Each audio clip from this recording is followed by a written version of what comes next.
और ऑपरेशन सिंदूर ने पाकिस्तान में ऐसी तबाही लाई जिसे पाकिस्तान की आने वाली साफ पुश्तें भी याद रखेंगी। भारतीय सेना के पलटवार से पाकिस्तान में ऐसी तबाही मची कि सिर्फ 90 घंटे के अंदर पाकिस्तान घुटने पर आ गया, यानी कि पाकिस्तान का पूरा सिस्टम तबाह होने वाला था, क्योंकि भारतीय सेना ने चुन चुनकर पाकिस्तान के एयरबेस को तबाह कर दिया था। पहलगाम में आतंकी हमले के बाद अमेरिका को लगने लगा था कि पाकिस्तान की यह गुस्ताखी उसे बर्बाद कर देगी। इसी युद्ध की आशंका को देखते हुए अमेरिका के उपराष्ट्रपति जेडी वेंस ने पीएम मोदी से संपर्क किया था, लेकिन उस समय पीएम मोदी ने अमेरिका को साफ और स्पष्ट शब्दों में कह दिया था, अगर पाकिस्तान कोई भी हरकत करेगा तो भारत का जवाब ज्यादा विध्वंसक और ताकतवर होगा। और इसी बातचीत के बाद पाकिस्तान की सेना ने भारतीय ठिकानों पर हमले की कोशिश की, जिसे नाकाम कर दिया गया। लेकिन पाकिस्तान को ज्यादा तगड़ा जवाब देने के लिए भारतीय सेना ने पाकिस्तान पर ऐसा पलटवार किया कि वहां पर तबाही नजर आने लगी। उसके कई एयरबेस तबाह हो गए।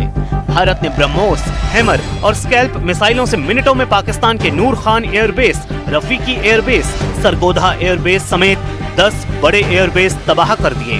भारत के इस पलटवार से पाकिस्तान इतना सहम गया कि उसे अपनी बर्बादी दिखने लगी थी। फिर वो भारत से बात करने की कोशिश करने लगा ताकि उसकी तरफ से भारी गोलाबारी रुक सके। भारतीय सेना के पलटवार से पाकिस्तान पस्त हो चुका था। नूर खान और रफीकी एयरबेस पर हमले से पाकिस्तान की एयर लॉजिस्टिक्स और मिलिट्री कोऑर्डिनेशन पूरी तरह से ठप हो गया।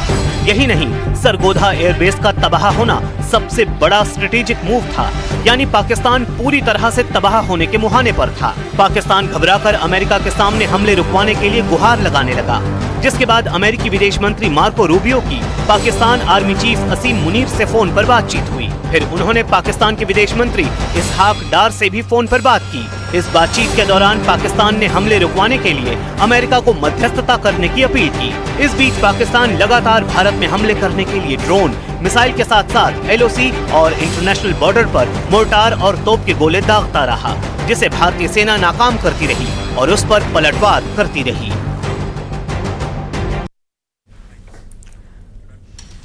अब देखिए, ऑपरेशन सिंदूर के बाद अचानक से सीज फायर होने के बाद से सियासी माहौल गर्मा गया है। मध्य प्रदेश में सीज फायर को लेकर कांग्रेस ने सवाल उठाए, जिस पर बीजेपी ने पलटवार किया है। और पलटवार करते हुए बीजेपी का कहना है कि विपक्ष को इस पर राजनीति नहीं करनी चाहिए, सेना और सरकार के फैसले के साथ रहना चाहिए। कांग्रेस का कहना है कि सरकार को सर्वदलीय बैठक बुलानी चाहिए और संसद का विशेष सत्र बुलाकर इसकी जानकारी देनी चाहिए। उधर बाबा बागेश्वर ने कर्नल सोफिया कुरैशी की तारीफ की है। धीरेन्द्र शास्त्री ने सोफिया कुरैशी को रानी लक्ष्मीबाई बताया है। तो आप ये तस्वीरें देख रहे हैं। कुल मिलाकर सीज फायर होने के बाद से एक तरफ सियासत गर्मा गई है।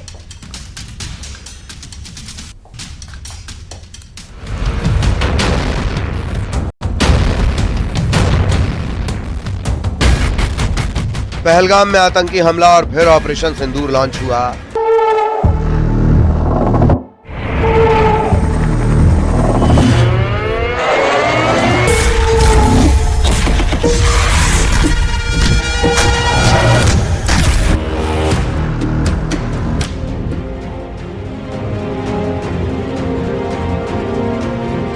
लेकिन अचानक सीज फायर होने से हर कोई हैरान है।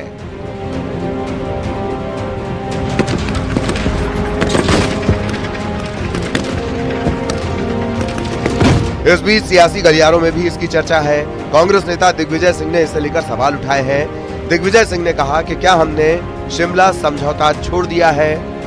दिग्विजय सिंह के बयान पर मध्य प्रदेश में सियासत गर्मा गई है। बीजेपी ने कहा कि दिग्विजय सिंह सेना का मनोबल गिराने की बात कर रहे हैं। वहीं कांग्रेस ने दिग्विजय सिंह का बचाव किया। कांग्रेस का कहना है कि सरकार को सर्वदलीय बैठक और संसद का विशेष सत्र बुलाना चाहिए। हत्याकांड हुआ और सरकार ने जो जवाब दिया वो पाकिस्तान की पीढ़ियां याद रखेंगी। ऐसे में कांग्रेस के नेता और विशेष करके दिग्विजय सिंह जैसे नेता पाकिस्तान की भाषा बोल रहे हैं, देश की सेना का मनोबल गिराने का काम कर रहे हैं। और जिस तरह से पुलवामा के समय इन लोगों ने सवाल उठाए थे, उसी तरह के सवाल उठा रहे हैं। देश की सेनाओं के ऊपर विश्वास रखिए, सरकार पर विश्वास रखिए। सरकार ने जो कार्रवाई की है वो भारत का सम्मान दुनिया भर में बढ़ा है। और निश्चित तौर पर ये लोकतंत्र है, जब पूरी कांग्रेस पूरा विपक्ष एक साथ हो गया कि हम आपके हर मामले में सहमत है, तो ये जो चीज़ें पैदा हुई कि सीज फायर हुआ, इस मामले में भी जैसा दिग्विजय सिंह जी एक वरिष्ठ कांग्रेस के नेता हैं, पूर्व मुख्यमंत्री है, राज्यसभा उन्होंने कहा है कि संसद और सर्वदलीय बैठक बुलाई तो बुलाई। एक तरफ सियासत जारी है, दूसरी तरफ बागेश्वर धाम के प्रमुख पंडित धीरेन्द्र शास्त्री ने कर्नल सूफिया कुरैशी की जमकर तारीफ की। पंडित धीरेन्द्र शास्त्री ने कहा कि कर्नल सूफिया ने ऑपरेशन सिंदूर के जरिए अपनी कार्यशैली से पूरे देश की बेटियों को प्रेरणा दी। हमको गौरव बहुत हो रहा है कि वो नौगांव क्षेत्र परिक्षेत्र में बुंदेलखंड की भूमि से पहुंच करके भारतीय सेना में उन्होंने एक पद की जिम्मेदारी लेते हुए ऑपरेशन सिंदूर में अपनी अपनी कार्यशैली के द्वारा पूरे भारत को आकर्षित किया और बेटियों के लिए एक नई मिसाल प्रस्तुत की कि हमारी बेटियां भी बेटों से कम नहीं है। महारानी लक्ष्मीबाई का जीता जागता उदाहरण उस बेटी को कहा जाए तो अतिशयोक्ति नहीं होगी। फिलहाल सीज फायर के फैसले पर प्रदेश में सियासत जारी है। विपक्ष की तरफ से सर्वदलीय बैठक और संसद का विशेष सत्र बुलाने की मांग की जा रही है। Bureau report, news 18।